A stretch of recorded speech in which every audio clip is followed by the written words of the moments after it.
Hi everyone! I know that for some of you, this may be your first semester in college, your first online course, or both. College courses are different than high school courses, and online courses present special challenges. I really want you to do well in this course, so I want to provide you with some information on what you need to do to succeed.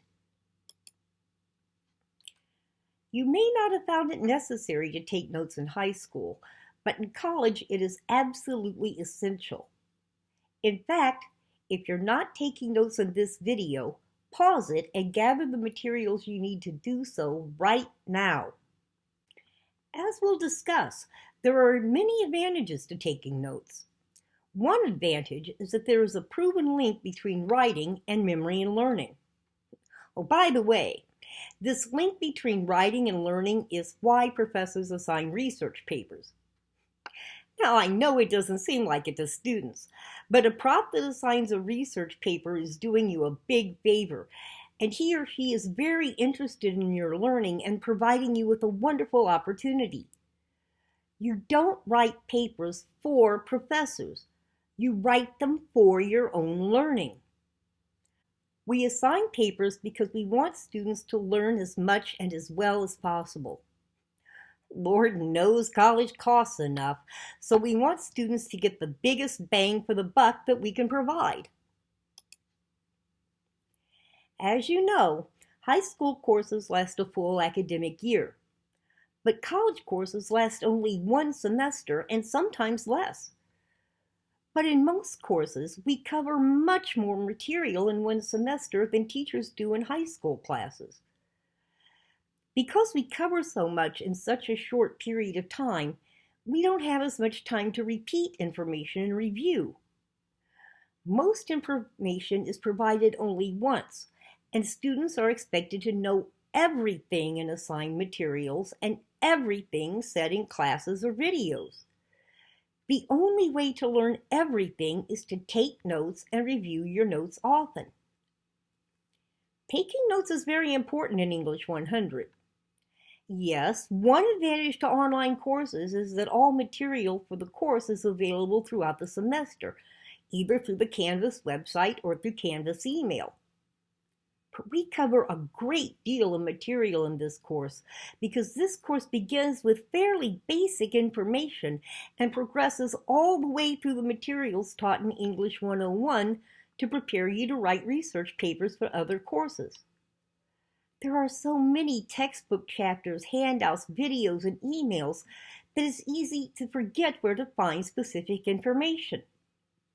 But if you take notes, you can use whatever method works best for you to organize the information and emphasize key points. But what should you take notes on?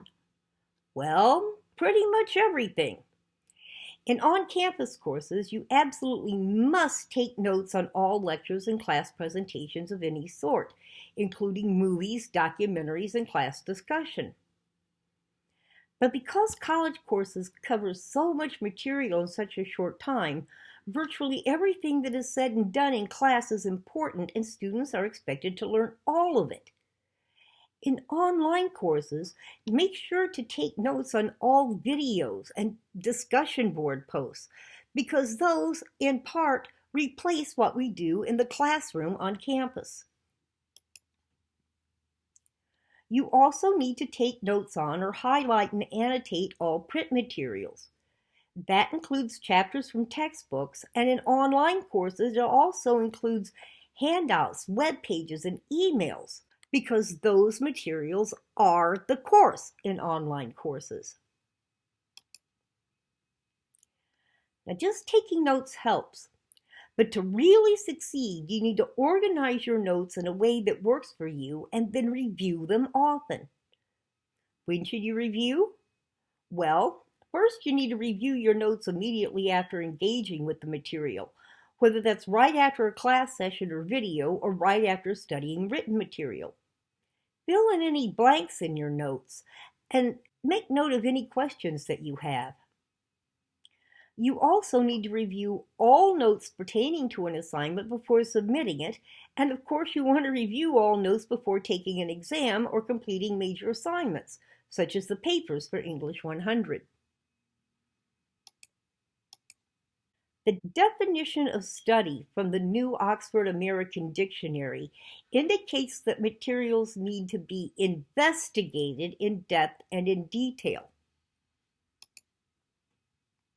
When we study, we must do more than just read the material. It's easy to forget something we simply read. Especially since the advent of the web, we read so much that it isn't possible to remember all of it.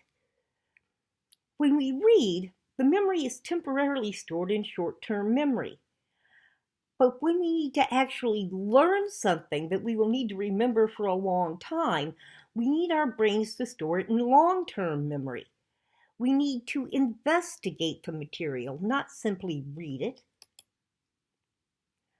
A final point I want to make about studying is that we learn best if we make connections between new material and information we already know. I did a year of grad work in cognitive psychology focusing on written communication, and I learned that there are two theories of how the brain recalls information. Both of them are based on the theory that the brain produces pathways that connect discrete pieces of information with other pieces of information stored in the brain. The more we make connections between what we already have stored in our brains and new material, the more paths we can follow to access the new information. Now, studying and making connections is especially important when we know we are going to need to use the information in the future. English composition courses have one purpose and one purpose only.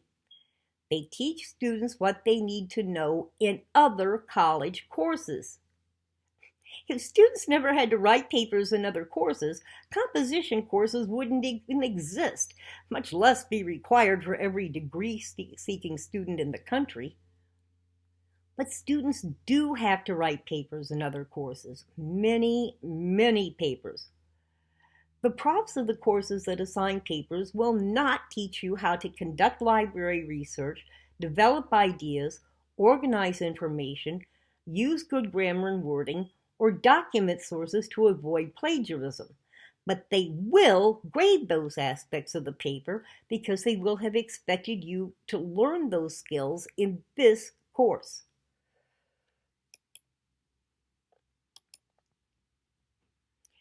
No matter what your age is, college students are considered adults. Adults have more rights than children and adolescents.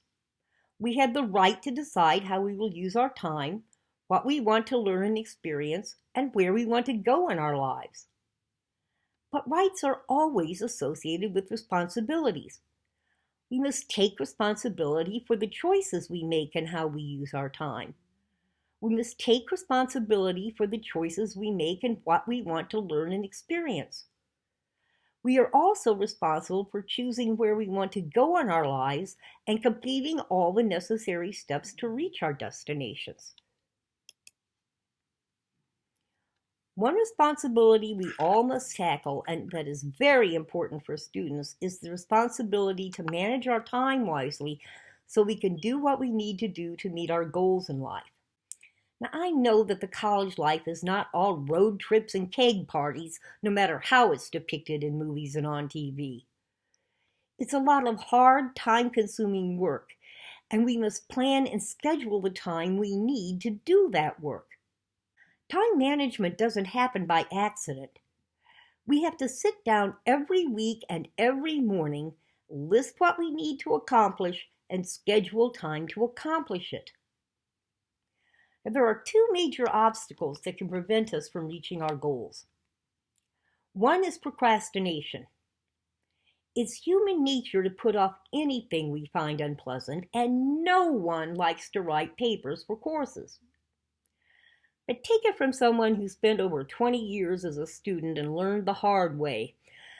The quicker we start on a writing project, especially one we don't really want to do, the easier the work is. If we break the project into smaller steps and work on each step a little each week, The work is not nearly as tedious, we write better papers, and we learn more about the topic we're writing about. And don't forget that outside of composition courses, profs assign papers to increase the depth of your learning on a topic of your choosing. Take advantage of every opportunity you have to learn to maximize your return on the investment of time and money you're making in college. The other obstacle is that we try to do too much at once. Attempting to go to college full-time while working full-time is simply a very bad idea. A full-time schedule is 12 semester hours, which means the students will devote 12 hours a week to attending class or to studying handouts that replace classwork in online classes.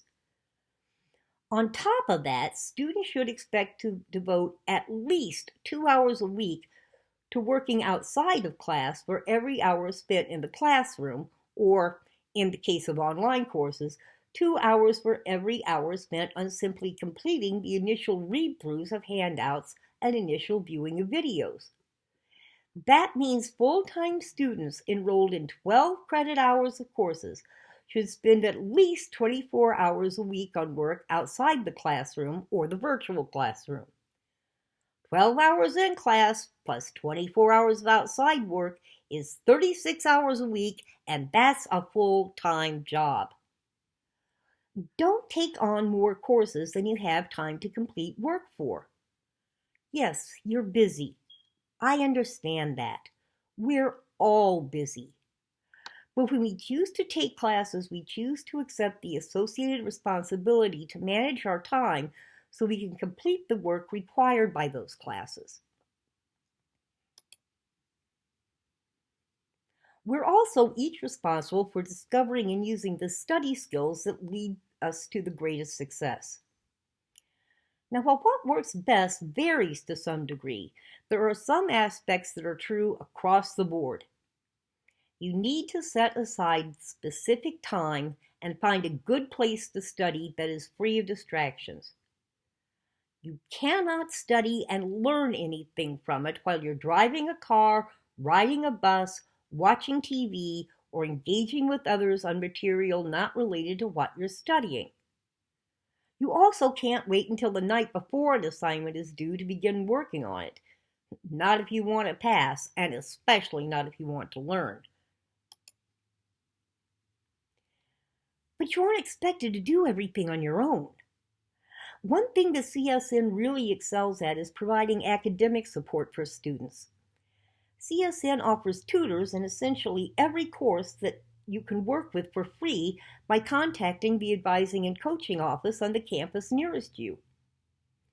That office can also help you develop good time management and study skills and connect you with resources to help with almost any problem you face as a student. Our reference librarians are true experts at finding sources for papers, and the staff at the Writing Center can help with all aspects of writing, from choosing a topic to conducting research and developing ideas, to organizing paper, to grammar, wording, and documentation. And professors are always willing to help too. But it's the student's responsibility to find out where to get help and then to go and get it. I provide a list of CSN resources that can help with all kinds of problems, and the list provides locations and phone numbers for each of those services. All you need to do is pick up a phone or go to campus and make an appointment to get help. But you're an adult, and college students are not your mother. We might refer you to helpful services, but most of the time it's up to you to decide when you need help and then to seek it out. Now, that's particularly important in online courses. In on-campus courses, profs can often tell by students' facial expressions and body language if they're confused. But online profs can't work with facial expressions and body language. You need to be able to judge for yourself when you need help and then go and find the help. Now, I will warn you up front that the earlier in the semester you seek help, the better. So many students put off work until the end of the semester, especially work on writing papers. The campus resources are usually swamped during the last few weeks of any semester. The longer the line of students waiting for help, the longer you're going to have to wait to get help and the less time we can spend with each student. Let's take a few minutes to discuss some things you need to succeed specifically in this course. You need to study all materials. Studying does not mean look over or glance at. All does not mean only the material you find interesting. Every assignment in this course, every textbook chapter, web page, handout, and video is assigned to help you. Every email is sent to help you. Wise students use that help to succeed.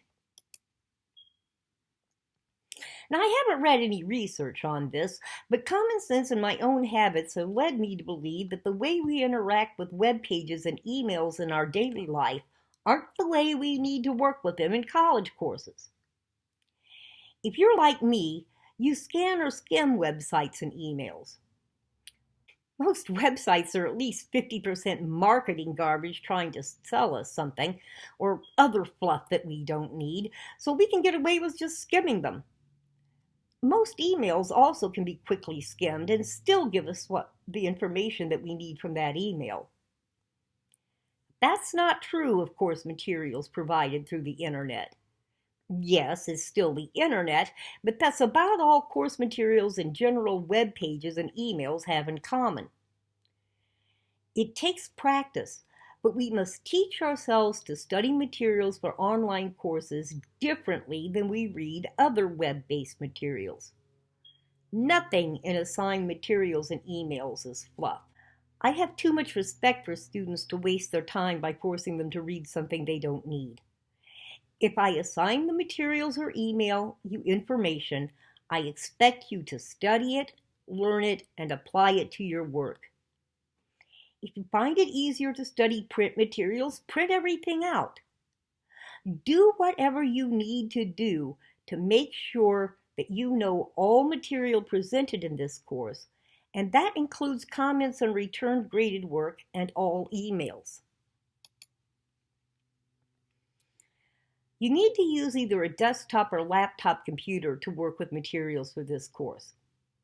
Tablets and cell phones are portable and handy, but you can't take online courses on them. Certainly, you can't write college papers on them. Computers are available for free student use in computer labs, libraries, and writing centers on all CSN campuses.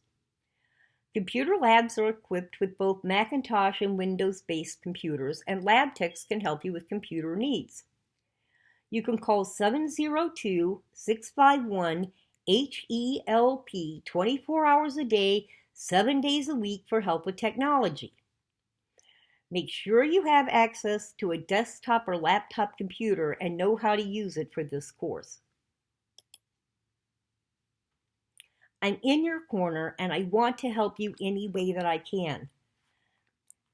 But before you email me, you need to study assigned materials, and when you email me, ask specific questions about what information in the assigned materials is unclear. I can usually come up with a number of ways to explain what I'm teaching and a number of examples to illustrate it. But it would waste your time if I clarified everything from an assigned reading or video, or every comment I make on returned work or in an email. That would only result in a very long email that might not even answer your question or provide you with the help you need. If you email me a question that has already been answered in supplied material, I will tell you to study what is provided and let me know specifically what isn't clear. And since there's an inherent time lag of anything from 2 minutes to 24 hours, or 72 hours if you email me between 8 a.m. Friday and 8 a.m. Monday, that can waste a lot of your time, and students don't have time to waste. The more specific you can be in telling me what you need clarified, the faster I can help you and the less unnecessary information you'll get in an email response. We write initial submission drafts of 4 papers, and you need to revise only 3 of them for the portfolio that is worth 50% of your course grade. But you need to write all 4 initial submission drafts to earn above a C in English 100. Earning a 0 on even one initial submission draft usually makes it mathematically impossible to earn higher than a C in the course in the vast majority of cases. In fact, I can't recall a single instance in which a student who earned a 0 on a draft earned higher than a C in the course. And of course, if you fail to turn in 2 of the 4 initial submission drafts, you won't have 3 papers to revise for portfolio, and you can't pass the class at all. Look at it this way. Quizzes, discussion board posts, pre-writing, and outlines are like homework in a math class. Sure, they're important and you want to do as well as possible. The portfolio is like the comprehensive final in that math class. It's your opportunity to demonstrate everything you've learned throughout the entire course. The initial submission drafts are like unit exams in that math class. Now, would you skip a unit exam in a math course just because you didn't want to take it?